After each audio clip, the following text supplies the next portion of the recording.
Imagine a world where there is just peace, where the cacophony of conflict is instead replaced by the harmony of understanding, empathy, and cooperation. In this world, borders are not barriers, but instead bridges, connecting diverse cultures and communities in a tapestry of mutual respect and a shared prosperity. I know, what a world that be, right? Crazy. Friends, welcome to the never ending roller coaster of life, which is social issues.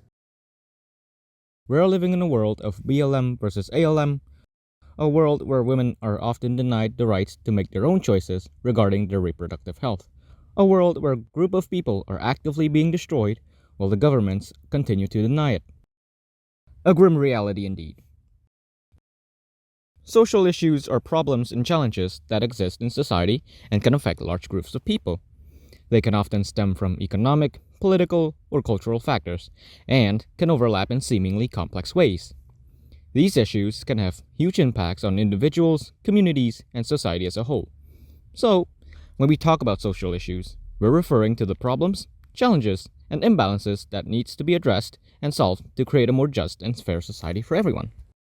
We will be talking about two main categories of social issues: discrimination and the environment.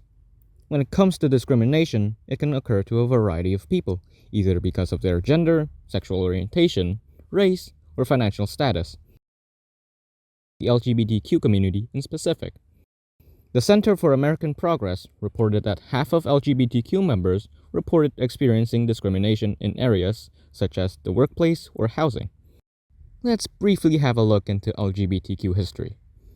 While LGBT discrimination has existed for a long time, when the first Institute of Sexology was opened, had broken into the institute and burned all of the books related to the LGBT, specifically trans people. Then before LGBT recognition, most members of the LGBT had to hide their identity under code words and work underground, such as the phrase, "I'm a friend of Dorothy," which was a way of telling someone, "I'm a man who's also gay." When it comes to discrimination against genders, specifically women, it's a lot more prominent in healthcare.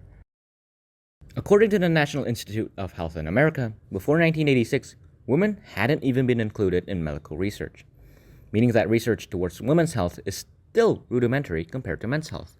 And funnily enough, women's healthcare also technically created the chainsaw. Um, of course, while women's rights have been recognized in many countries, some first world and third world countries still struggle with it today. And Vietnam isn't an outlier in this case either. The country is still influenced by Confucian values, although less than before, including the patriarchy, which favors males over females in family matters and social settings.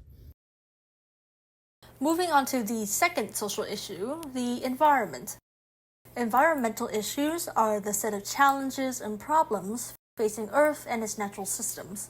From climate change and pollution to overpopulation and energy use, these issues are complex and interconnected. Environmental issues result from a combination of natural causes and human impact. While the Earth's ecosystems are designed to handle certain amounts of natural disturbances, such as forest fires and floods, human activities can create circumstances in which they happen with greater frequency or intensity. An industry like agriculture, for example, contributes to soil erosion, water pollution, climate change, and deforestation.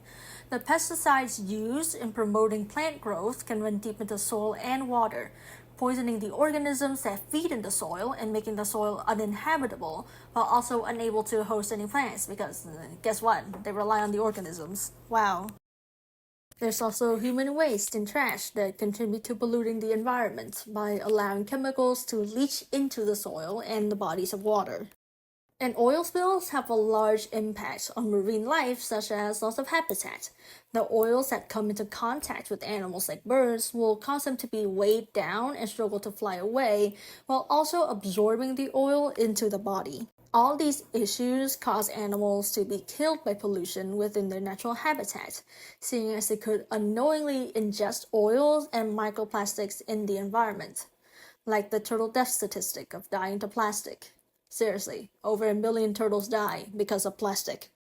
As they affect the health of the natural world, environmental issues can have significant impacts on our health and well-being. Okay, so why am I even trying to talk about all this? Like, you guys already know about the environment and all the issues that are happening, so why should I bother to cover what you already know? Well, this is just a convoluted way to introduce you to our next part, the ecosystem. Well, the ecosystem refers to the complex system of living and non-living things that exist in a particular area or environment. This can include things such as living organisms, plants or animals, and non-living parts such as water, soil, and air. The ecosystem is a very complex system by nature, with all of its components constantly changing and adapting to the various moving parts within the ecosystem. Think of it as like trying to balance 8 subject deadlines at once. You know how it feels. Okay, but what makes the ecosystem that important? Well, it's important for a variety of reasons. First of all, the ecosystem provides the essential conditions for the survival and growth of all living beings on Earth. Ranging from plants to animals, all life on our planet depends on the ecosystem to survive. Secondly, the ecosystem also provides important cultural and spiritual value to many people, cultures, and religions. It is essential in maintaining cultural diversity, heritage, and traditions. Alright, so we established how important the ecosystem is. Let's actually look at why it's suffering. One of the big reasons behind why the ecosystem is suffering is hunting and fishing. These are the two leading human activities that destroy wild ecosystems.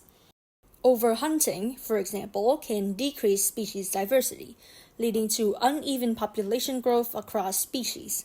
Fishing practices like blast fishing can damage seabed ecosystems by killing fish with dynamite shockwaves.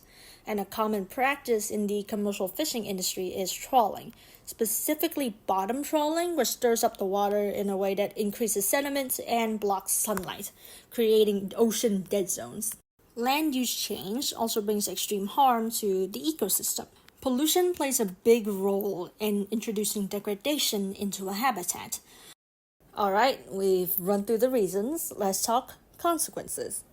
Ecosystem degradation has a wide range of effects on the numerous living beings on this planet, and can even lead to the extinction of all species on the Earth, including humans. Ecosystem degradation is also the major cause of many natural disasters. For example, flooding happens more frequently due to soil erosion and a lack of trees.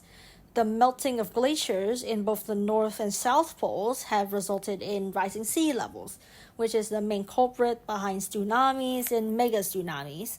The destruction of the ecosystem also negatively affects the supply of food and water.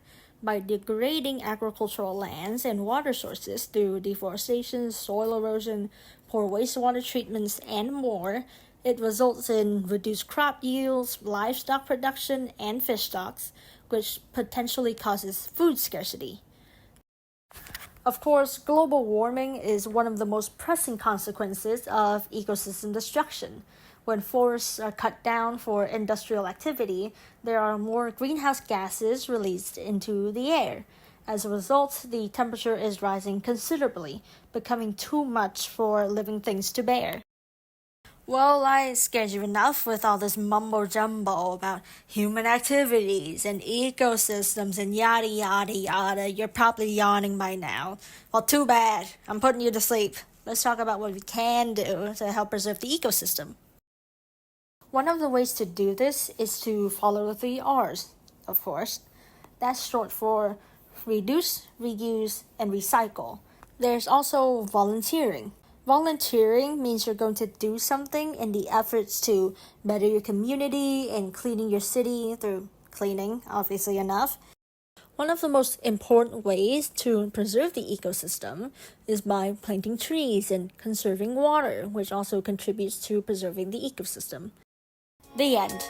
This time I want you.